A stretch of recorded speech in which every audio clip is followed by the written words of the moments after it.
மின்னல் மாதிரி ஸ்பீடாக போயிட்டுருக்க நம்ம வாழ்க்கையை கொஞ்சம் திரும்பி பார்த்தோம் அப்படின்னா, அன்றைக்கி நான் நல்லா படிச்சிருந்தா இன்றைக்கி நான் என்னோடய கரியரில் நல்லா இருந்திருப்பேன். அன்றைக்கி நான் அந்த முடிவை எடுக்காமல் இருந்திருந்தா என்னோடய லைஃப்பில் நான் இன்றைக்கி வேறு லெவலில் இருந்திருப்பேன். இந்த மாதிரி முடிஞ்சு போனதை நினச்சி யோசித்து இப்போ ஒரு யூஸ்மே கிடையாது.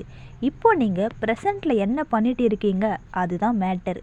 இப்போது எடுக்கக்கூடிய முடிவு தான் இன்னும் ஒரு 5 வருஷமோ 10 வருஷமோ நம்ம லைஃப் ஹாப்பினஸாக இருக்கும். முடிவே எடுக்காமல் பாஸ்ட்டை பற்றி மட்டுமே நினச்சிருந்தா லைஃப் லாங் நம்ம இந்த வாழ்க்கையை மட்டும்தான் வாழ்ந்துட்டுருக்கணும். என்ன நடந்தாலும் சரி அப்படின்ற மைண்ட் செட்டுக்கு வரணும். நம்மளை குறை சொல்கிறதுக்கு கண்டிப்பாக ஒரு கூட்டம் இருக்குதாங்க செய்யுமே.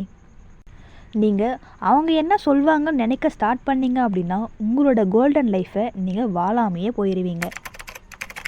ஸோ பாஸ்ட்டை மறந்துட்டு ப்ரெசண்ட்டை பற்றி யோசிங்க.